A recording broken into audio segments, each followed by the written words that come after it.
पढ़ क्या रहे थे? पढ़े थे विलयनों की सांद्रता को प्रकट करने की विधियां। और उसमें किसकी चर्चा हुई थी? चर्चा हो चुकी थी किसकी? द्रव्यमान प्रतिशतता, द्रव्यमान आयतन प्रतिशतता और आयतन प्रतिशतता। और साथ में किसकी बात हुई थी? पीपीएम की बात हुई थी, है ना? और पीपीबी की बात हुई थी। तो इन सभी की बात हो चुकी थी। अब हमें जिस सांद्रता का जो मेथड है, सांद्रता को व्यक्त करने का मेथड है, वो नेक्स्ट है आपका मोल प्रभाज या मोल अंश, या उसी को बोलते हैं मोल भिन्न। इंग्लिश में क्या बोलेंगे उसको? मोल फ्रैक्शन बोलते हैं। क्या बोलते हैं? Mole fraction. ठीक है, या इसी को बोलेंगे मोल अंश या मोल प्रभाज। चलिए इसको समझते हैं पहले कि मोल फ्रैक्शन या मोल प्रभाज क्या होता है। एग्जाम्पल के लिए क्या करेंगे, यहाँ पर ले लेंगे एक कंटेनर। क्या ले लेंगे? अब कंटेनर ले लिया तो इसमें क्या है? एक है सोल्यूशन। क्या है?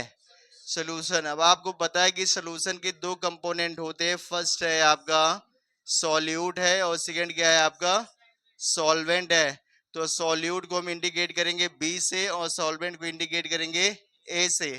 तो कोई भी सोल्यूशन हो, उस सोल्यूशन के उस विलयन के जितने भी कंपोनेंट होंगे, कंपोनेंट का मतलब कि वो सोल्यूशन जिससे मिलकर के बना हुआ है उसी को हम क्या बोलेंगे?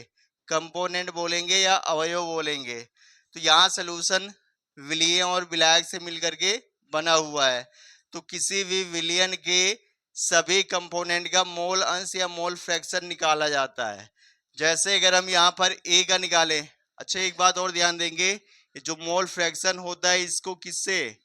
काई या जीटा से रिप्रेजेंट किया जाता है। किससे? काई या जीटा से रिप्रेजेंट किया जाता है।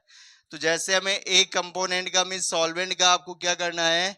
काई या जीटा निकालना है। तो काई ए इज इक्वल क्या होगा? N A upon N A plus N B हो जाएगा।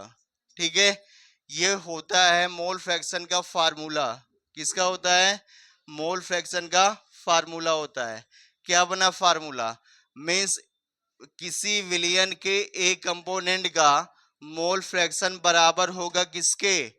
उसी कंपोनेंट के मोलों की संख्या और विलयन में उपस्थित सभी कंपोनेंट के मोलों की संख्या का योग के अनुपात के बराबर हुआ। हुआ कि नहीं हुआ? बात समझ में आई? मीन्स जिस भी कंपोनेंट का आपको मोल फ्रैक्शन कैलकुलेट करना है, उसके मोलों की संख्या और उस विलयन में उपस्थित सभी कंपोनेंट के मोलों की संख्या के योग के अनुपात को उस कंपोनेंट का या उस अवयव का मोल अंश या मोल प्रभाज या मोल भिन्न कहते हैं। बात समझ में आई थी कि नहीं आई? अब सेम इसी तरह से सॉल्वेंट के बाद अगर हम सॉल्यूट का निकालें तो क्या होगा? काई बी इज इक्वल हो जाएगा N B upon N A plus N B हो जाएगा। क्या इतनी बातें समझ में आई कि नहीं आई? आ गया ना? अगर कोई ऐसा सोल्यूशन है जिसमें ए बी सी डी चार कंपोनेंट मिल करके वो विलयन बनाए हैं, ठीक है, तो आपको निकालना है किसका? डी का निकालना है। मान लो मोल फ्रैक्शन निकालना है, तो उसके लिए फार्मूला क्या होगा? Chi D is equal N D upon क्या होगा? N A plus N B plus N C plus N D हो जाएगा। कहने का मतलब उस विलयन में जितने भी कंपोनेंट हैं, सभी के कंपोनेंट के मोलों की संख्याओं का योग कर देंगे। ठीक है, बात क्लियर हो गई कि नहीं हो गई है? और एक बात ध्यान रखिएगा, किसी भी विलयन में चाहे दो कंपोनेंट हो या दो से अधिक कंपोनेंट हो, सभी का मोल फ्रैक्शन का जो योग होगा वो हमेशा एक होगा। फार्मूला वगैरह अभी देख लो, न्यूमेरिकल सॉल्व करवाएंगे तो उसमें सारी चीजें क्लियर हो जाएंगी। में जैसे ये सोल्यूशन है, सोल्यूशन में दो कंपोनेंट है, एक सॉल्यूट है, दूसरा क्या है? सॉल्वेंट है। मीन्स काई ए और काई बी मीन्स इस विलयन में उपस्थित जितने भी अवयव हैं, सभी अवयव के मोल अंशों का योग कितना होगा? हमेशा क्या होगा? 1 हो जाएगा। कितना होगा? 1 होगा। अगर आपको काई बी पता है और काई ए निकालना है तो क्या हो जाएगा? काई ए इज इक्वल 1 माइनस काई बी। अगर आपको काई ए पता है और काई बी निकालना है तो काई बी इज इक्वल 1 माइनस काई ए हो जाएगा। तो ये फार्मूले आपको आगे यूज में आने वाले हैं। ये फार्मूले आपको मिलेंगे कहाँ? जब आप न्यूमेरिकल सॉल्व करोगे। और ये फार्मूला आपको यूज करना होगा कहाँ पर? जब आप राउल्ट का नियम पढ़ोगे तब। ठीक है। और ये जो जितने भी आज टॉपिक है कौन कौन से, मोल फ्रैक्शन या मोल अंश या मोल प्रभाव जिससे कहते हैं, उसके बाद में मोलरिटी है, मोलरता जिसको कहते हैं, और लास्ट में है मोलेलिटी जिसको हम मोललता कहते हैं। ये तीनों जो है 11th और 12th के लिए बहुत ही इंपॉर्टेंट है। ठीक है। इस चैप्टर में जितने भी आपके न्यूमेरिकल होंगे वो मोलरिटी और मोलेलिटी के बिना आप नहीं कर सकते हो। ठीक है। मोल फ्रैक्शन भी वहीं पर आपको मिल जाता है, ज्यादा नहीं मिलता लेकिन थोड़ा बहुत मिल जाता है। तो इतनी बातें समझ में आई। देखिए एक बात और ध्यान यहाँ पर रखेंगे, जो ये मोल फ्रैक्शन होगा या मोल अंश या मोल प्रभाज होगा, ये एक यूनिट लेस वैल्यू मिलेगी आपको। कहने का मतलब है कि इसका कोई मात्रक नहीं होता है। ठीक है। ये ध्यान रखेंगे। बाकी जितने भी आपको विधियां मिलेंगी उन सबका कोई न कोई मात्रक मिलेगा। ठीक है। अब इसके बाद में क्या करते हैं, इस पर जो है मोल अंश या मोल प्रभाज पर आधारित क्या करते हैं, न्यूमेरिकल सॉल्व कर लेते हैं। ठीक है। क्वेश्चन है, क्वेश्चन लिखिए आप लोग। यहाँ क्वेश्चन को पहले ध्यान से पढ़ेंगे। क्या लिखा है कि 900 ग्राम जल को, ठीक है, क्या किया गया है, फिर 900 ग्राम जल में एसीटोन के 5.8 ग्राम घोले गए। ठीक है। 900 ग्राम क्या है, जल है। तो इसका मतलब जल क्या होगा, यहाँ पर विलायक होगा कि नहीं होगा, है ना, विलायक होगा। और इसका भार कितना है, 900 ग्राम दिया गया है। और एसीटोन, एसीटोन का फार्मूला होगा CH3CO CH3 हो जाएगा। ये एसीटोन कितना है, 5.8 ग्राम है। 900 ग्राम यहाँ पर जल है और उसमें 5.8 ग्राम एसीटोन को घोला गया। अब फिर क्या पूछा है, कह रहा है कि विलयन में जल तथा एसीटोन के मोल प्रभाज ज्ञात कीजिए। क्या क्या निकालना है आपको, जल का में जो आपका ये विलायक है इसका, और एसीटोन, इन दोनों को क्या निकालना है, मोल अंश या मोल प्रभाज निकालना है। तो सबसे पहले आप क्या करेंगे, आपको पता है कि NH2O, N क्या है, मोलों की संख्या है। NH2O इज इक्वल क्या होगा, WH2O अपॉन क्या हो जाएगा, MH2O हो जाएगा। तो यहाँ जो जल है जो एक विलायक का काम कर रहा है, ये इसका क्या दिया है, भार दिया है। भार का मतलब हो जाएगा W, और यहाँ एसीटोन है तो ये भी एसीटोन का W हो जाएगा। बात समझ में आ रही कि नहीं आ रही है? कहने का मतलब ये जल का भार दिया गया मीन्स W दिया गया कितना, 900, और एसीटोन का कितना दिया गया है, 5.8 ग्राम भार दिया है। तो सबसे पहले हम निकाल लेते हैं NH2O मीन्स जल के मोलों की संख्या निकालते हैं। ठीक है। तो WH2O में कितना रख देंगे, 900 रख देंगे।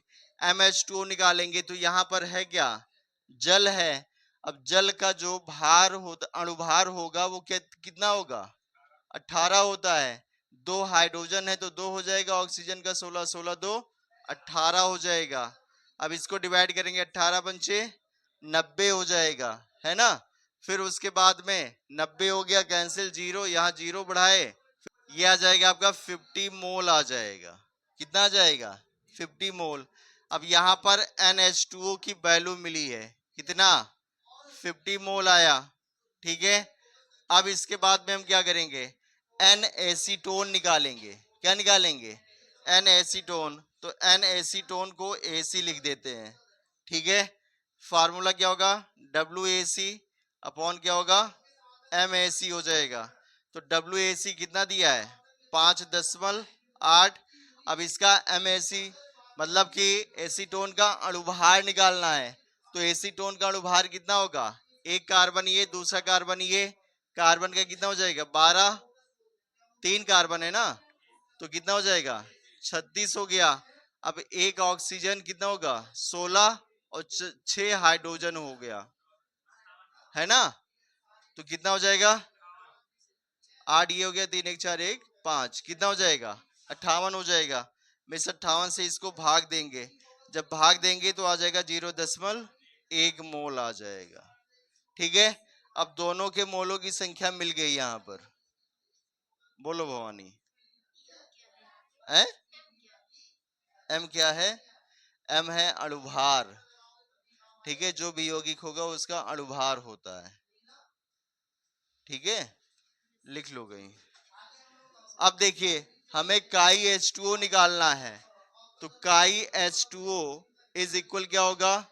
NH2O upon NH2O plus NaC हो जाएगा। बात समझ में आ रही नहीं आ रही है? अब इसके बाद में NH2O की वैल्यू कितनी मिली है? 50, तो ये हो जाएगा 50, और यहाँ 50 प्लस इसका आया कितना? 0.1 बराबर हो जाएगा 50।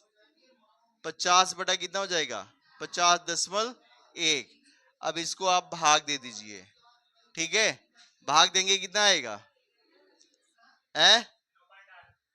भाग देंगे तो आ जाएगा 0.998 आ जाएगा। ठीक है, ये क्या आ गया? काई H2O की वैल्यू आ गई 0.998 हो गया। एक आंसर आपको ये मिल गया। अब काई एसीटोन निकालना है।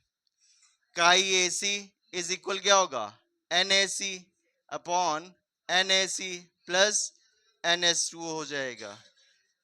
NaC की वैल्यू रखेंगे 0.1, और यह हो जाएगा 0.1 प्लस 50 बराबर 0.1 बटा 50.1।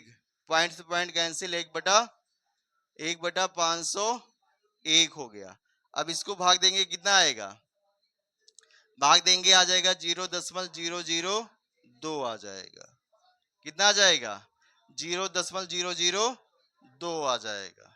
ठीक है, अब जो क्वेश्चन आप पूछ रहे थे कि इसको हम कैसे जानेंगे, कैसे आया ये ए काई ए प्लस काई बी बराबर 1 कैसे होता है, तो काई H2O हो गया और काई एसीटेट हो गया, इन दोनों की वैल्यू जोड़िए आप।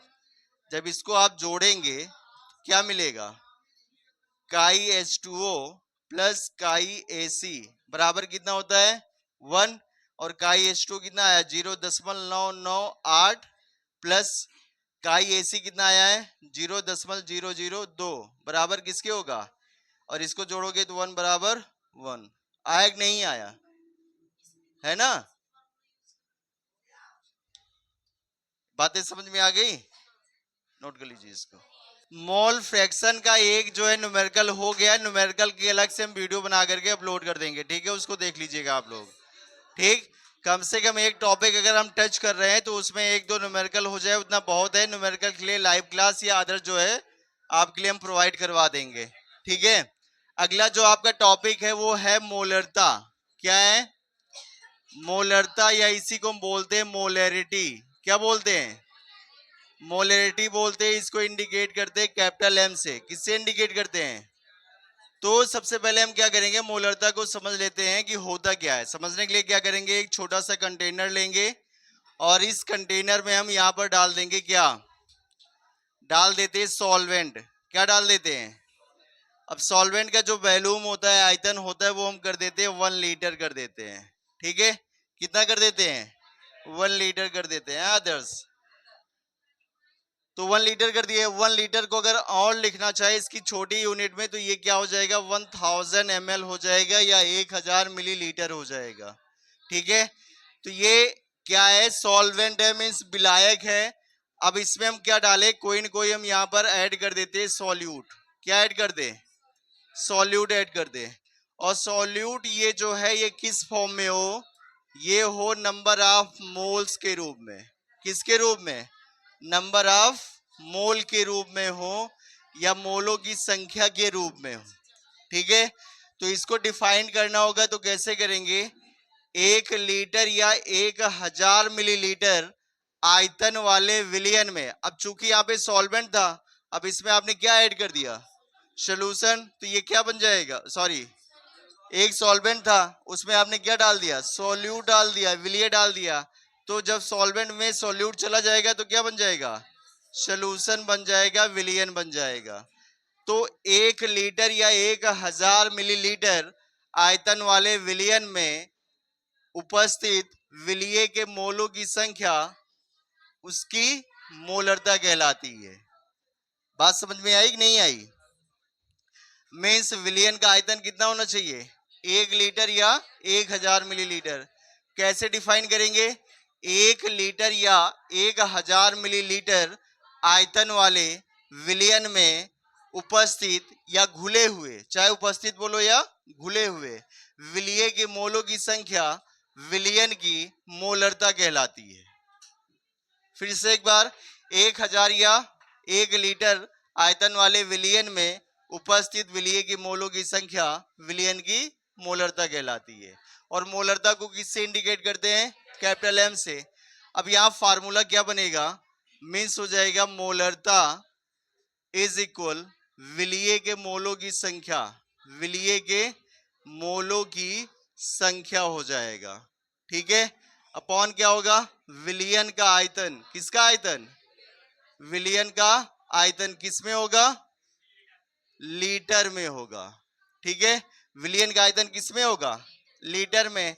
अब विलियन की मोलरता या मोलरता को इंडिकेट करते हैं कैपिटल एम से, है ना? किसे इंडिकेट करते हैं? कैपिटल एम से। तो एम इज इक्वल क्या हो जाएगा? विलिय की मोलों की संख्या में स्मॉल एन, और विलियन का आयतन किस में हो जाएगा? वी। तो ये बन गया आपके लिए नया फार्मूला। ठीक है, अब इसी की हम यूनिट देख लें। क्या देख लें? यूनिट या मात्रक देख लें। तो यहां पर ऊपर क्या है? मोलों की संख्या। तो इसके लिए क्या होगा? मोलों की संख्या का मात्रक क्या होता है? मोल। अपॉन क्या हो जाएगा? आयतन का मात्रक लीटर। तो इसका मात्रक क्या बन जाएगा? मोल पर लीटर। या इसी को लिखना चाहे तो लिख सकते हैं मोल लीटर इनवर्स हो जाएगा। मात्रक क्या हो जाएगा? Mole litre inverse. या लिखना चाहें या बोलना चाहें तो बोल सकते हैं मोल पर लीटर हो जाएगा। अब यहां आप पढ़े हो मोलों की संख्या बराबर क्या होता है? मोलों की संख्या बराबर होता है पदार्थ का भार ग्राम में बटा पदार्थ का अणुभार। यही तो पढ़े हो। मीन्स एन इज इक्वल क्या पढ़े हो? W upon M. और यहां फार्मूले में क्या लिखा है? विलिय। तो मैंने स्टार्टिंग में अभी थोड़ी देर पहले बताया था कि विलिय को हम इंडिकेट करेंगे बी से, और विलायक को इंडिकेट करेंगे किससे? ए से। तो ये है विलिय के मोलों की संख्या। मीन्स हम यहाँ पर एनबी कर सकते हैं। कर सकते नहीं कर सकते हैं? तो एनबी वहां हो जाएगा। तो ये एनबी बराबर क्या हो जाएगा? W B upon M B हो जाएगा। अब डब्ल्यू क्या बता रहा है? वेट, वजन, है ना? द्रव्यमान बता रहा है। किसका? बी का। बी क्या है? विलिय है, सोल्यूट है। तो विलिय का भार बटा विलिय का अणुभार। ये इतना मान उठा करके यहां पर रख दो। जब वहां रखोगे तो क्या हो जाएगा? डब्ल्यू बी अपॉन क्या हो जाएगा? M B into V. ये नया फार्मूला मिला। ये फार्मूला कब अप्लाई होगा? जब आयतन किसमें हो? जब आयतन लीटर में हो तब ये फार्मूला लगेगा। अगर क्वेश्चन में आयतन आ गया मिलीलीटर में, तब क्या करेंगे? तब हो जाएगा m is equal W B into 1000 divided by M B into V. ये जो आपको फार्मूला मिला, ये फार्मूला कब लगेगा? जब आयतन किसमें हो? ml में हो, मिलीलीटर में हो। ठीक है, बात समझ में आई? तो ये पूरा हो गया आपका मोलरता। मिस मोलरता किसे कहेंगे? आप खुद से लिख लोगे कि 1 लीटर या 1000 मिलीलीटर आयतन वाले विलयन में उपस्थित विलिय की मोलों की संख्या विलयन की मोलरता कहलाती है। इसे कैपिटल एम से प्रदर्शित करते हैं, निरूपित करते हैं। ठीक है, फिर मोलरता बराबर क्या होता है? विलिय की मोलों की संख्या अपान विलयन का आयतन। फिर इसका सिंबल यूज करेंगे, capital M is equal N B upon V हो जाएगा। फिर एन बी की वैल्यू रख देंगे, तो एन बी की वैल्यू होती है W B upon M B. ये रखोगे तो नया फार्मूला मिलेगा, capital M is equal W B upon M B into B हो जाएगा। ये हो जाएगा किसके लिए? जब आयतन किसमें हो? लीटर में। और जब मिलीलीटर में कन्वर्ट करना होगा तो हो जाएगा M is equal W B into 1000 upon M B into V हो जाएगा। ये आपका फार्मूला हो गया और ये आपकी यूनिट हो गई। बात समझ में आई? अब इससे फटाफट हम क्या करते हैं? एक न्यूमेरिकल पढ़ लेते हैं, है ना? क्वेश्चन बनता है आपका कि मोलर विलयन किसे कहते हैं? क्या पूछ लेता है? मोलर विलियन किसे कहते हैं, ठीक है। या मोलर सोल्यूशन क्या होता है, तो मोलर सोल्यूशन का मतलब ये हो गया कि ऐसा विलियन जिसकी मोलरता कितनी हो, एक हो। कहने का मतलब यही एम की वैल्यू कितनी आ जाए, 1 आ जाए, तो वही क्या कहलाएगा, मोलर विलियन कहलाएगा, ठीक है। इसी तरह से आता है एक डेसी मोलर, क्या आता है, डेसी मोलर। तो डेसी का मतलब 10, m/10 को हम क्या बोलेंगे, डेसी मोलर। फिर आता है सेंटीमोलर, क्या आता है, सेंटीमोलर, है ना। तो सेंटी का मतलब क्या है, 100, तो m बाई कितना हो जाएगा, 100 हो जाएगा, ठीक है। या अगर इसी मोलर विलियन को और अलग तरीके से लिखना चाहते हो तो कैसे लिख सकते हो। अब आप जानते हो कि m इज इक्वल क्या होता है, n अपॉन v होता है। n की वैल्यू 1 रख दो, v की वैल्यू 1 रख दो, तब m की वैल्यू कितनी मिल जाएगी, 1/1 इज इक्वल 1 मिल जाएगा। तो इसका मतलब ये हो गया कि ऐसा विलियन, 1 लीटर आयतन वाले विलियन में विलिय के मोलों की संख्या 1 उपस्थित हो तो वह विलियन मोलर विलियन कहलाता है। बात समझ में आई नहीं आई, मीन्स 1 लीटर आयतन वाले विलियन में विलिय के 1 मोल उपस्थित हो तो वह विलियन मोलर विलियन कहलाता है। दूसरी डिफिनेशन हो गई। या अगर आप सिंपली बोलना चाहते हो तो बोल सकते हो ऐसा विलियन जिसकी मोलरता 1 हो वह विलियन क्या कहलाएगा, मोलर विलियन कहलाएगा। अब इसके बाद में तुरंत क्या करेंगे, एक न्यूमेरिकल लिखेंगे। क्वेश्चन, क्वेश्चन लिखिए आप लोग।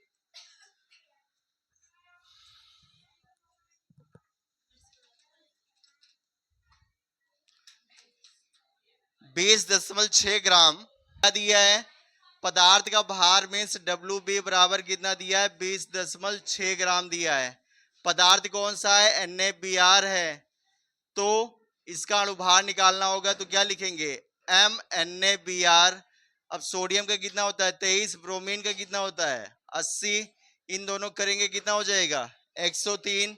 V आयतन कितना दिया है 500 ml दिया है, कितना दिया है 500 ml दिया है ना। अब पूछा क्या है, कैपिटल M की वैल्यू पूछा है। कैपिटल M इज इक्वल होगा क्या, W B into 1000 divided by M B into V हो जाएगा, होगा कि नहीं होगा। डब्ल्यू बी कितना होगा 20.6 गुणे 1000 भागे एम बी कितना होगा 103 गुणे कितना हो जाएगा 500, डबल जीरो कैंसिल, 5 एक नम 5, 5 दूनी 10 हो जाएगा, 103 दूनी तो 0.2 आ गया। तो m इज इक्वल कितना हो जाएगा 0.2 इंटू यहाँ 2 बचा है इज इक्वल कितना हो जाएगा 0.4। यूनिट लिख देंगे मोल पर लीटर। या अगर लिखना चाहो तो इज इक्वल 0.4 कैपिटल M लिख देंगे, तब भी आपका ये सही है, कोई गलत नहीं काट सकता है, ठीक है। बाकी मिलते हैं अगली क्लास में, तब तक के लिए बाय बाय।